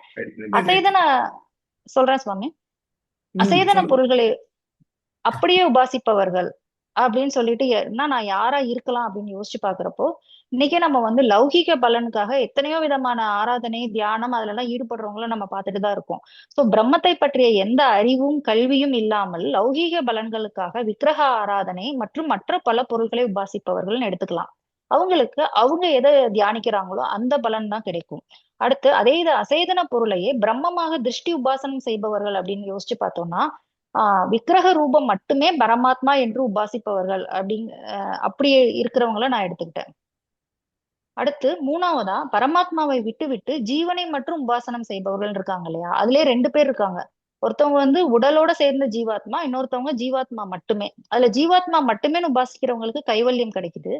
அப்ப அந்த உடலோட சேர்த்த ஜீவாத்மாவை உபாசனம் பண்றாங்களே அவங்களுக்கு சரீர அனுபவம்னு சொன்னாங்க. அது என்ன பலனா இருக்கும்னு சொல்லிட்டு நான் கொஞ்சம் இமேஜின் பண்ணி பார்த்தப்ப எனக்கு என்ன தோணுதுன்னா, நம்ம உடலையே அவங்க வந்து தியானிச்சுக்கிட்டே இருக்கிறாங்க. அப்போ உடல் இயங்கும் முறைகள், உடல்ல உள்ள நாடிகள், இதெல்லாம் நம்மளுக்கு கண்டறிந்து சொன்ன பண்டைய சித்த ஆயுர்வேத மருத்துவ முறைகளை கண்டறிந்த முனிவர்கள் யோகிகளா இருக்கலாமா அப்படின்னு சொல்லிட்டு நினைச்சேன். சுவாமி இது கரெக்டா சுவாமி?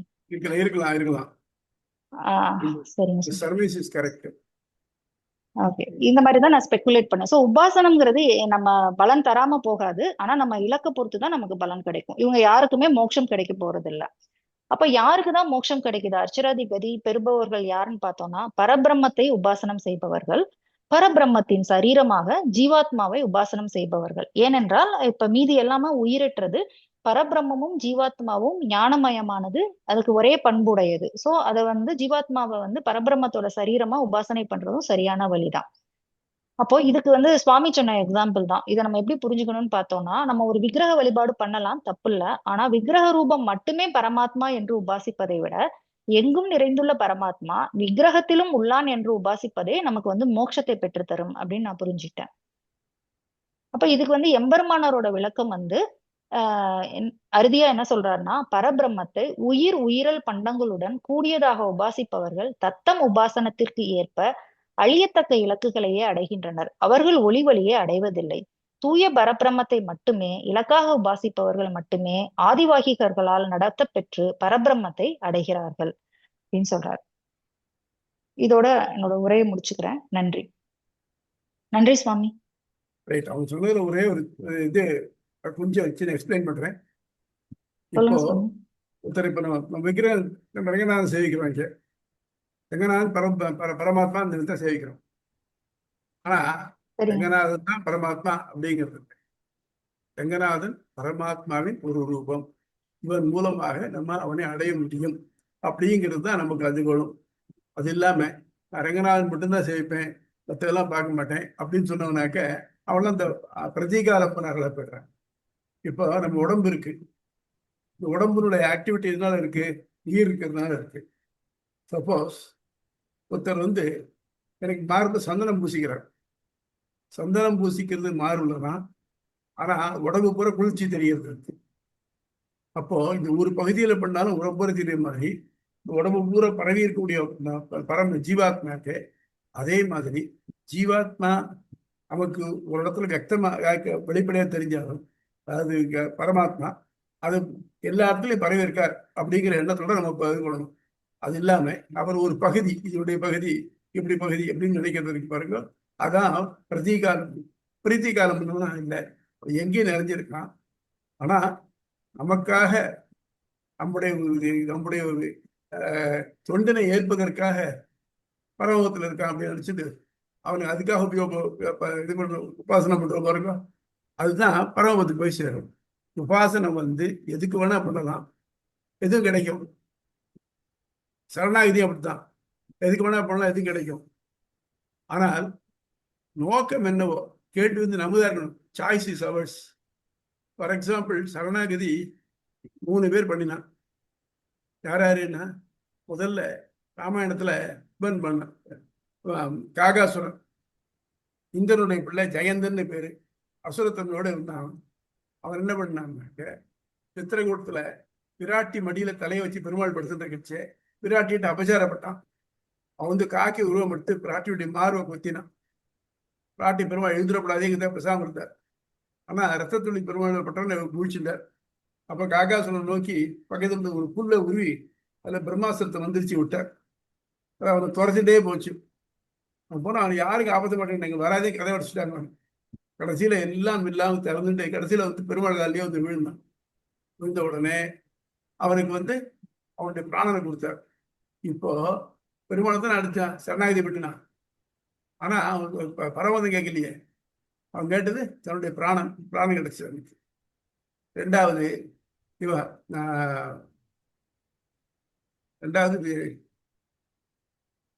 திரௌபதி திரௌபதி பெருமாளை கூப்பிட்டார். அப்போ வந்து தன் மானபங்கம் ஆகாம இருக்கணுங்கிறதுக்காக பிரபு கேட்டார். அவளுக்கு அது புடவை கொடுத்துட்டான். மூணாவது விபீஷணன். விபீஷணனுடைய நோக்கம் என்னன்னு, அவன் குடிய மட்டும் தன் அண்ணாவுக்கு இதை எடுத்து சொல்லி பார்த்தான். இவ்வளவு சிறப்பான ஒரு லங்கை, மற்ற பேர்ட்ட இல்லாத ஒரு செல்வம், 100 உலகத்துக்கிட்ட ஆதிபத்தியம் எல்லாம் இருக்கு. நீ பண்ற ஒரு பெரிய தப்புனால இதெல்லாம் அழிய போறதே. உன்னுடைய நோக்கம் வந்து லங்கையும் ராட்சசர்களையும் காப்பாற்றணுங்கிறதா இருக்குது. அவன் பெருமாள் சரணாகதி பண்ணான். ஸோ அவன் பெருமாள் சரணாகதி பண்ணி உனக்கு தொண்டனா இருக்க போறேன்னு சொன்னாலும் கூட அவன் மனசு இருந்தவர் அவனுக்கு லங்கா ராஜ்ய பட்டாபிஷேகம் பண்ணி வச்சான். அது மாதிரி உபாசனை எதுக்கு வேணா பண்ணலாம், அது பலன் தரும். அது பலன் வச்சு நோக்கத்தை பார்த்துக்கணும். நான் அவனுக்கு போய் அவனை கைங்கரம் பண்ண போறேன், அது மட்டும்தான் இருக்கணும்.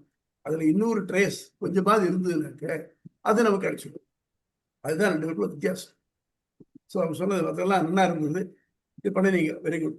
நீங்க எப்படி இதெல்லாம் எடுத்தீங்கன்னு தெரியல எனக்கு, ஆனா நல்லா பண்ணிருக்கீங்க, சிரமப்பட்டிருக்கீங்க, நல்லா பண்ணிருக்கீங்க. சுவாமி இது வந்து இவங்க இஷ்கான்ல இருந்து அவங்க ஒரு வீடியோ போட்டிருக்காங்க சுவாமி. நான் அந்த வீடியோ கூட ஷேர் பண்றேன்.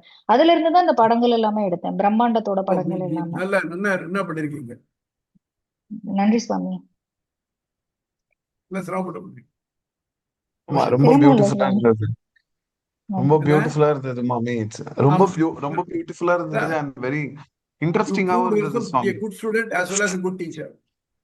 நன்றி சுவாமி. ரொம்ப இன்ட்ரெஸ்டிங்கா இருந்தது. ரொம்ப நல்லா சொன்னீங்க. நன்றி நன்றி சுவாமி. நன்றி சுவாமி. அது இல்லாம நிறைய வந்து ஒர்க் பண்ணிருக்காங்கன்றதும் தெரியுது சுவாமி. நிறைய பேக் மெனக்கிட்டு இருக்கா நிறைய. ரொம்ப பியூட்டிஃபுல்லா இருந்தது. Very nice. ரொம்ப சந்தோஷம். குரூப்ல அனுப்புங்க. அடியன் வந்து சுவாமிக்கு அனுப்பிச்சிடுறேன். சுவாமி நான் ஏற்கனவே போன பவர் பாயிண்ட் உங்களுக்கு அனுப்பிச்சு விட்டுருந்தேன் சுவாமி. பிரிண்ட் போட்டு நன்றி சுவாமி. ஓகே சுவாமி. சுவாமி இது வந்து இந்த குரூப்ல போட்டுடுங்க. குரூப்ல போட்டுடுங்க. நான் அப்பவே போட்டுட்டேன். இந்த பிரம்மாண்டத்தோட படங்களை வந்து நிறைய கோவில்கள்லயும் பார்த்திருக்கோம். அப்புறம் இந்த மேரு மகா யந்திரம் அதையும் வந்து நிறைய கோவில்கள்ல நான் பார்த்திருக்கிறேன். ஆக்சுவலா இதுக்காக ரெஃபர் பண்ணி படிக்கிறப்பதான் இதோட அர்த்தம் எல்லாமே புரிஞ்சுது எனக்குமே. ரொம்ப நல்ல அனுபவமா இருந்தது இது. இப்போ நம்ம சயின்ஸ் இருக்கு இல்லையா, சயின்ஸ் என்ன பண்றது, சில நிகழ்ச்சிகள் இருக்கு. இந்த நிகழ்ச்சிகள் ஏன் ஆகுறது, இந்த நிகழ்ச்சி ஏன் நிகழறதுன்னு பார்க்கிறோம். அதோட காரணத்தை ஆராய்ச்சி வரும். அது இப்படிதான் சயின்ஸ் பூராவே போயிட்டு இருக்கு. ஸோ அது அனுமானம் பண்றோம், இது இப்படி இருந்தா அது அப்படி இருக்க மாட்டோம். ரொம்ப சிம்பிள் திங். ஹீட்டை அளக்கிறதுக்கு வழியே கிடையாது. ஆனா நம்ம இது மெர்க்குரி எக்ஸ்பான்ஷன் வச்சுட்டு, mercury expansion is proportional to heat அப்படிங்கிற ஒரு ப்ராப்பர்ட்டி வச்சுக்கிட்டு நம்ம வந்து தெர்மாமீட்டர்ஸ் எல்லாம் பண்ணியிருக்கோம் போல. அதே மாதிரி நிறைய விஷயங்களை அதாவது முன்னால என்ன பண்றாங்கன்னாக்க, இதெல்லாம் this happens, why should this happen அப்படின்னு யோசனை பண்ணியிருக்கேன். பண்ணின உடனே இப்போ இந்த மாதிரி ஃபெசிலிட்டிஸ் இப்போ இருக்குதா இல்லையான்னு எனக்கு தெரியாது. ஆனால் நிச்சயமா அவங்களுடைய மென்டல் லேப் என்ன வேலை செஞ்சிருக்கு. அதுலேருந்து இது இப்படித்தான் இருக்கணும். ரொம்ப சிம்பிள் திங். இன்னைக்கு பஞ்சாங்கம் கணிக்கிறா பாருங்க, எவ்வளவு துல்லியமா கணிக்கிறா. இப்போ பார்த்தீங்கன்னா சூரிய உதயம், அஸ்தமனம், கிரகணம் வகைராக்கள்லாம். அப்போ இதெல்லாத்தையும் நல்லா bonded over it so much. அதனால அவ்வளவு துல்லியமா கண்டுபிடிச்சிருக்காங்க. அவ இதெல்லாம் பண்ணியிருந்திருக்காங்க. இந்த ஃபுல் ரெக்கார்ட் நமக்கு கிடைக்கல. நான் நடுவில் கொஞ்ச நாளைக்கு வெவ்வேறு படையெடுப்புகள் வந்த போது இந்த மாதிரி இந்த ஏடுகள்லாம் அழிக்கப்பட்டு, பிரம்மசூத்திர உரைகள் எல்லாமே அழிக்கப்பட்டிருக்கு. ஆனால் நமக்கு அதெல்லாம் கிடைக்கல. கிடைச்சுதான் தெரியும். ரியலி நமது வந்து மற்றதை விட ரொம்ப பிரமாதமாக இருந்திருக்கு. ஆனால் நம்முடைய ஆஸ் சுபத்ரா செட், நம்ம வந்து சி யூஸ் டு பிலீவ்னு நமக்கும் நம்ம இன்ஸ்ட்ருமெண்ட்ஸுக்கு என்னென்ன ஆப்டுறதோ அதை மட்டும் வச்சு ப்ரூவ் பண்ண பார்க்குறோம்.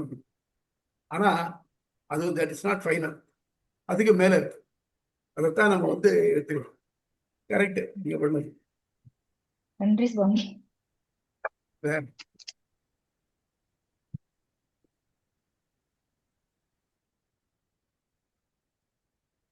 Thank you Sumathra madam. தேங்க்யூ. நல்ல கிளாரிட்டியோட நன்றி நன்றி வெற்றி சார். இங்க சுபத்ரா இந்த ஆக்சுவலா மாதிரி மற்றவர்களும் பண்ண தேவைன்னு வந்தது எனக்கு. ரொம்ப ரொம்ப ஜோரா சுபத்ரா, இருந்தது. இது நன்றி சுபத்ரா, நன்றி மேடம். சொல்லுங்க சுவாமி, நீங்க இதே மாதிரி சொல்லுங்க. மற்றதுக்கு முன்னாடி கூட தேவையில்ல போல தோன்றது எனக்கு. பண்ணலாம் சுவாமி, கொஞ்சம் டைம் எடுத்து கொஞ்சம் கொஞ்சமா பண்ணிடலாம் பண்ணுங்க சுவாமி. பண்ணுங்க பண்ணுங்க பண்ணுங்க. அதாவது நீங்க வந்து பண்றேன். Already busy. அதனால உங்களுக்கு எப்ப டைம் கிடைக்குதோ இது மாதிரி பண்ணிருந்தீங்கன்னாக்க பிஸி இது எல்லாம் ஒரு இல்ல பெரிய சுவாமி, டைம் பெரிய இருக்கு, பண்ணிக்கலாம் பெரிய சுவாமி. பெரிய பெரிய சர்வீஸ் பண்ணுவீங்க நீங்க. அவ்வளவுதான். ரொம்ப நன்றி சுவாமி. அதான்.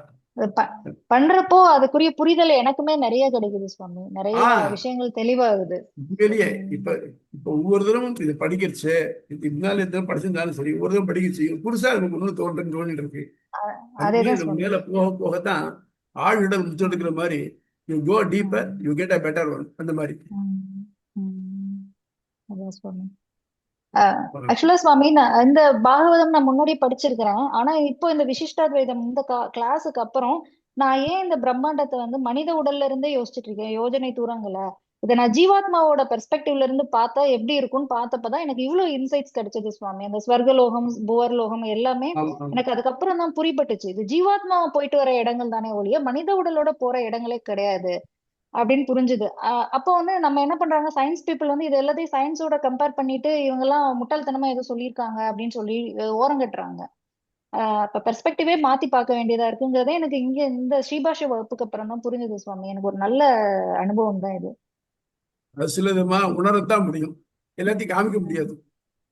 ஆமா சுவாமி. இப்போ உங்க மனசுல என்ன உணர்வு இருக்குன்னு எனக்கு தெரியுமா? தெரியாது. நீங்க எங்கிட்ட நன்றியோடு இருக்கீங்களா இல்லையா தெரியாது. நம்ம இவ்வளவு எல்லாம் படிச்ச பகவான் மனுஷனுக்கு ஒரு வாழை வச்சுன்னா நன்றியோட வாழாட்டியாவது காமிச்சுக்கலாம். அது இல்லை நம்ம பொருத்தப்படல. ஆனா இவன் சொல்ற வார்த்தைகள் எல்லாம் உண்மையான வார்த்தைகளா, is it coming from heart அப்படின்னு நமக்கு தோணும். அதனால உள்ளத்தோட ஒன்றி இருக்கக்கூடியதுனாக்க நமக்கும் ஒன் டு ஒன் ஈக்குவேஷன் நமக்கும் பகவான் இருக்கும். இந்த பகவானை ஃபீல் பண்ணிட்டு நம்ம வந்து பேசணும்னாக்க அவருடைய ரிஃப்ளெக்ஷன் நமக்கு எல்லாத்துலேயும் இருக்கும். அதனால நம்ம பேசுறது ட்ரூத், ஆல்வேஸ் ட்ரூத் அப்படிங்கிற மாதிரி இருக்கு. இல்லைன்னாக்க இந்த லௌகீகமா இருந்தாக்க லௌகீகத்துல இருந்துச்சு நம்முடைய சிந்தனையாவது செதறி போகுது. புத்தத்திற்கும் ஒவ்வொரு கோல் இருக்கு. சில பேருக்கு பணம், வேற ஏதாவது கியாதி புகழ் வகைராக்கள் இதெல்லாம் இருக்கு. அப்படிலாம் இல்லாம ஒரே ஒரு கோல் பகவான் தான் அப்படின்னாக்க அப்ப அவள்கிட்ட வந்து பொய்யே இருக்கிறதுக்கு வழி இல்லை. இல்லைன்னா மற்றதெல்லாம் இருந்ததுனாக்க அதுல பொய் இருக்கிறதுக்கு வழி இருக்கு. ஸோ அதை எடுத்துக்க முடியாது. அது மட்டும் இல்லாம only to see used to believe அப்படின்னு சொன்னோம்னாக்க நம்ம எல்லாத்தையும் பார்க்க முடியாது. ஏன் நம்ம கண்ணை நாமளே பார்க்க முடியாது, வேற எதையாவது பார்க்க வேண்டியிருக்கு. அந்த மாதிரி எல்லாத்தையும் சிலது அறிவினாலேயே அறிய வேண்டும். டீப் தாட்னாலேயும் இந்த டீப் தாட்டை நல்லா உபயோகப்படுத்தினாங்க நம்முடைய முன்னோர்கள். அதனுடைய பலன் தான் இதெல்லாம். அதை வந்து இதுக்காக, அதாவது குல்லாய்க்காக தலையை வெட்டன ஆரம்பிக்கிற மாதிரி நம்ம சயின்ஸ் ஃபிக்ஸ் பண்ணோம்னா கஷ்டம். Take it, if you like it take it, if you don't leave it of. அதை விட்டு ஆராய்ச்சி பண்ணி அதுக்கு குரோனாலஜி இதெல்லாம் பண்ணோம்னாக்க அது வந்து இதோட ஒத்து வராது. நமக்கு குழப்பம்தான் தவிர்த்து வேற ஒன்று.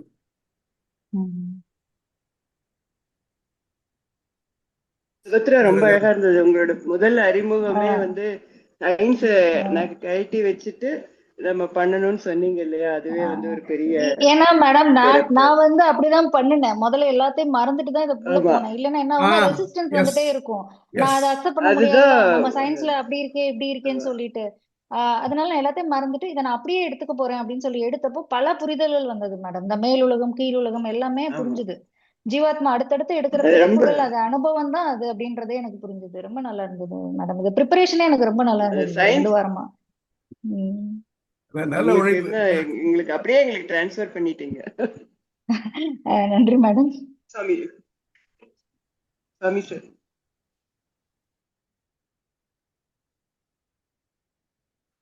Any other questions? யாராவது? சரி. So shall we call this a day? நன்றி சுவாமி. சுவாமி ஆழ்வார் எம்பெருமானார் ஜீயர் திருவடிகளை சரணம். நன்றி சுவாமி. சுவாமி ஏதோ ஜமீலா ஏதோ கேக்குறாங்க, சொல்லுங்கம்மா. சுவாமி அடுத்து நம்ம வெள்ளிக்கிழமையோட சரியா இறுதி பகுதியா இருக்கு. கேட்கலையா உங்களுக்கு? ஓ கொஞ்சம் கொஞ்சம் ரொம்ப ஃபீபிளா இருக்கு உங்க வாய்ஸ். ஓ அப்படியா? இல்ல சுவாமி, அடுத்த அடுத்த இது கடைசி உரை நீங்க அதோட தான் சொல்றீங்க அடுத்தது. ஆமா. அதுக்கப்புறம் நீங்க உங்களுடைய ஒரு இறுதி ஒரு நிறைவுரை மாதிரி ஒண்ணு நீங்க கொஞ்சம் பேசிருங்க. பேசிட்டா நம்ம அதோட பாக்குறேன், ம். முயற்சி பண்ணேன். ஆ. நான் இதுக்கப்புறம் நான் பேசுனா சுவாமி எடுபடுமான்னு நான் இல்ல இல்ல நீங்க இந்த சுவாமி தெரியல. நீங்க எல்லாம் பேசிருக்கீங்க, அதுக்கப்புறம் நான் பேசுனா எடுபடுமான்னு தெரியல. சுவாமி அப்படியெல்லாம் இல்ல சுவாமி, சுவாமி. நீங்க சொல்லி கொடுத்ததுதான் நாங்க பேசுறோம் சுவாமி. ஆமா, நீங்க சொல்லி கொடுத்ததுதான் நாங்க புரிஞ்சுக்கிட்டு சுத்தி இருக்கோம். சுத்தி பேசிக்கிட்டு இருக்கோம். ஆமா. Very good. நீங்க கோர் பேசுறத அதானே. சுத்தி சுத்தி எதையோ பேசிட்டு இருக்கிறாங்க. முயற்சி நம்ம முயற்சி. புரிஞ்சுக்கிறதுக்காக சுவாமி நிறைய விஷயத்த சேர்த்து சொல்றோம். ரைட், நல்லது. சுவாமி நான் ஒண்ணு இது இல்ல திடீர்னு எனக்கு ஞாபகம் வந்து ஒவ்வொரு தடவையும் மறந்துருந்தது. அந்த சுவாமிநாராயண் சம்பிரதாயம்னு ஒண்ணு இருக்கு இல்லையா குஜராத்ல, அவர் வந்து வாச்சாமிரதம் அவர் வந்து ராமானந்த சுவாமி வந்து ராமானுஜரோட இதுல வந்தவர். அவரோட கனவுல அவரோட குரு ராமானந்த சுவாமி வந்து அவருடைய கனவுல ராமானுஜரே வந்து அவருக்கு இந்த தத்துவங்கள்லாம் சொன்ன மாதிரி பக்தி மார்க்கத்தை அவருக்கு சொன்னதாகவும் ஒரு இது உண்டு. அவர் வந்து தன்னுடைய இதுல வந்து ஒரு வாச்சாமிரதம் ஒரு 2 எழுதியிருக்காரு. வந்து எப்படி ஒரு நடைமுறையில இருக்கணும்னு ஒரு இது. அந்த புக் அங்க சுவாமிநாராயண் இதுல அப்படியே திறக்கும்போது அந்த பேஜ் எனக்கு வந்தது. அதுல என்ன சொல்றாருன்னா 100வது வருஷம் என்னமோ நான் எல்லாம் சொல்லியிருக்கேன், ஆனா வந்து என்னோட எல்லாமே பேசிஸ் வந்து ராமானுஜர் எழுதின ஸ்ரீபாஷ்யமும் பகவத்கீதைக்கு அவர் எழுதின கீதா பாஷ்யமும் தான் உரையும் தான். உங்களுக்கு யாருக்காவது ஏதாவது ஒரு இது எவ்வளவு சொன்னப்புறமும் ஏதாவது ஒரு டவுட்டோ ஒரு இது மாதிரி இருந்ததுன்னாக்க அதுதான் வந்து அல்டிமேட், அதை நீங்க ரெஃபர் பண்ணுங்கன்னு சொல்லியிருக்காரு. அந்த பேஜ் நான் அது படிச்சப்போலேருந்து ரொம்ப வருஷம் முன்னாடி படிச்சேன். அப்பவே வந்து எங்கோ அந்த குஜராத் இதுல வந்து அவர் வந்து ஸ்ரீரங்கம்லாம் வந்திருக்காரு அவர். அப்போ அவருக்கு வந்து அந்த அவரோட எல்லா இதுவுமே வந்து தன்னோட இது பேசிஸ் ஃபுல்லாவே இந்த ஸ்ரீபாஷ்யமும் கீதா பாஷ்யமும்னு ரொம்ப தெளிவா சொல்லியிருக்காரு. அதை நான் என்கிட்ட சொல்லணும்னு நினைச்சேன். இன்னைக்கு இவங்க சொன்னோடனே அவரு நான் விவரிக்கிற எல்லாமே வந்து அதுல இருந்து எடுத்ததுன்னு சொல்லியிருக்காரு. பெருமானாருக்கு ஸ்ரீபாஷி துணையா இருந்ததுன்னாக்க திருவாய்மொழி. இது அவர் யாதவ பிரகாஷ் சொல்றது தப்பு இருக்குன்னு தெரியுது, ஆனா அது எப்படி ப்ரூவ் பண்றதுன்னு தெரியல. அதுக்கு துணை நின்றது திருவாய்மொழி தான். உடல் மிசை உயிரென கரந்தெங்கும் பரந்துடன் அப்படிங்கிற அந்த வார்த்தை தான். உடல் உயிர் ரெண்டும் வேற, ஆனால் அதுக்குள்ள முழுக்க ரெண்டு இருக்கு. அது மாதிரிதான் இருக்கணும். அப்ப என்னாச்சும் ரெண்டு ஒரே இடத்துல தான் இருக்கு அப்படின்னு தான் சொல்ல. துவைதமும் இருக்கணும், அதுல துவைதமும் இருக்கணும், ரெண்டும் சேர்ந்து விசிட்டாத்வைதம் பண்ணிவிட்டாங்க. அதனாலதான் இன்னைக்கும் எம்பெருமானார் எடுத்த மேற்கோடு எல்லாத்துலயும் பாத்தீங்கன்னாக்க உங்களுக்கு வந்து ஆம்பிகியூட்டியே இருக்காது. அது மட்டும் இல்லாம எது வேதம் சொல்றதோ அது ட்ரூத், அது உத்தரவாகும். அதை வந்து அது இப்படித்தான் இருக்கணும்னு சொல்றது நம்ம வழி இல்லை. அதனால அந்த வழியில தான் அது பற்றி வியாக்கரண சாஸ்திரத்துக்கு என்ன எடுத்துட்டார். நான் சொன்னேன் இல்லையா, கப்பியாசத்துக்கு சொன்னார் இல்லையா, கவி பிளஸ் ஆசனத்துக்கு கம் பிளஸ் விபதி கபின்னு சொன்னார் இல்லையா. அந்த மாதிரி அதை ஆராய்ச்சி பார்த்து அதிலே சொல்லணுமே தவிர்த்து நம்ம இஷ்டத்துக்கு நம்ம சொல்லக்கூடாது அப்படிங்கிறது அவருடைய இது. இன்க்ளூசிவ்னஸ் வேணும் இது சொல்றது.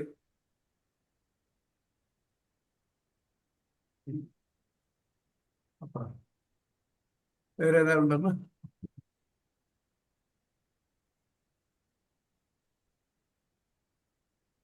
நீங்க சொல்லப்படல ஜெயலட்சுமி? ஹலோ ஜெயலட்சுமி, நீங்க தான் சொல்ல போறீங்களா? சொல்லு. அன்மியூட் பண்ணிருக்காங்க, பட் ஆனா அவங்க பேசுறது நமக்கு கேட்கல. சரி. தஸ்மை ராமானுஜாரியாய நம பரமயோகினே யஸ்வந்தி Smriti சூத்ராணாம் Sutta Namanda Dharma Sri Samata. What in the sense of?